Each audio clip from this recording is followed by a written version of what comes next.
नमस्कार मित्रांनो, स्वागत आहे तुमचं आपल्या हम्पी बदामी सिरीजच्या पार्ट 3 मध्ये। आता आपण पोहोचलेलो आहोत होसपेट जंक्शनला। आपण सकाळी बदामीवरून 9:20 ची ट्रेन पकडली होती। 1139 ही ट्रेन आपण पकडली, ज्या ट्रेनने आपल्याला आता 12:30 वाजता होसपेट जंक्शनला सोडलेलं आहे आणि आता आपली इथून पुढे हम्पीची जर्नी स्टार्ट होणार आहे। चला तर मग बघूया कसं आहे हम्पी।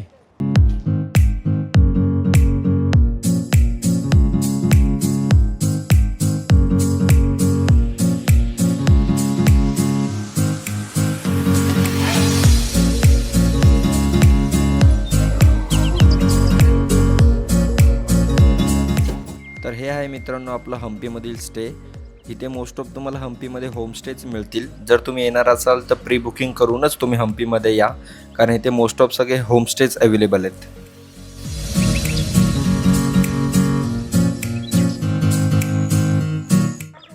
तर मित्रांनो आता आपल्या हम्पीमधल्या डे 1 ची सुरुवात झालेली आहे। सर्वप्रथम आपण दर्शन करत आलो वीरपक्ष टेम्पलला। तर ठीक आहे, बघूया आता कसं होतं। आपला ॲक्च्युली लेट झाले, आज आम्हाला 2:30 वाजून गेले। ऑलमोस्ट आमचा आजचा दिवस अर्धा तास संपला। तर ठीक आहे, जेवढं लोकेशन आज कवर होतात तेवढं मी तुम्हाला आज दाखवायचा प्रयत्न करेल याच्या व्हिडिओमार्फत। विरूपाक्ष टेम्पल हे सुमारे 7व्या शतकापासून अस्तित्वात असल्याचे मानले जाते आणि आजही इथे नियमित पूजाही केली जाते। मंदिराचा मुख्य प्रवेशद्वार म्हणजेच गोपुरम हा सुमारे 50 मीटर उंचीचा असून त्यावर केलेली कोरीव कामे विजयनगर काळातील उत्कृष्ट कलेचे एक उदाहरण मानले जाते मित्रांनो।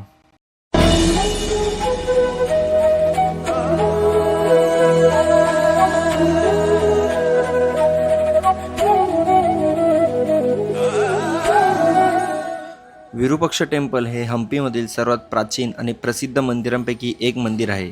हे मंदिर भगवान शिव यांच्या विरूपाक्ष रूपाला समर्पित आहे मित्रांनो, आणि हम्पीमधील हे एकच मंदिर हे ऑपरेशनल आहे, म्हणजेच इथे पूजा अर्चाही केली जाते।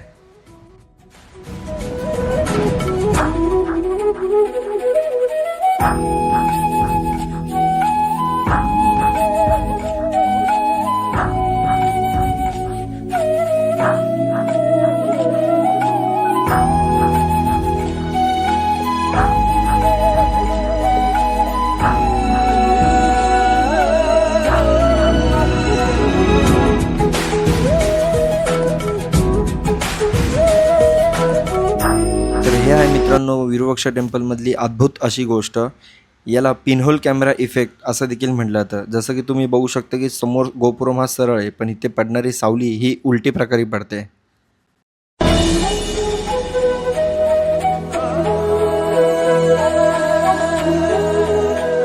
आमचं आता जस्ट दर्शन झालेलं आहे विरूपाक्ष टेम्पलमध्ये। तिथे एक स्पेशल लाईन येते जी 25 रुपीज पर पर्सन घेतले जातात, आणि दुसरी एक लाईन येते नॉर्मल लाईन। नॉर्मल लाईनसाठी कुठले तुम्हाला चार्जेस द्यायचे नाही आहे।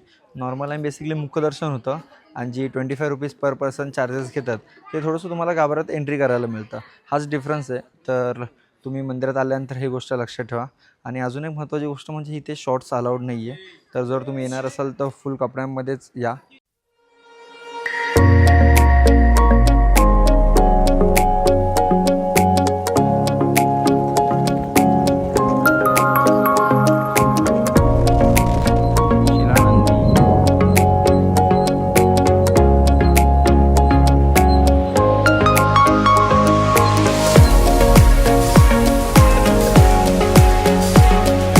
मित्रांनो ते तिकडे आहे विरूपाक्ष टेम्पल। आता इथून झाडामुळे दिसत नाही, तर विरूपाक्ष टेम्पलच्याच एक्झॅक्ट समोर आहे हा नंदी। तुम्ही बघू शकता किती मोठा नंदी आहे। इथे बोर्ड देखील लावलेला आहे, एकशिला नंदी म्हणून।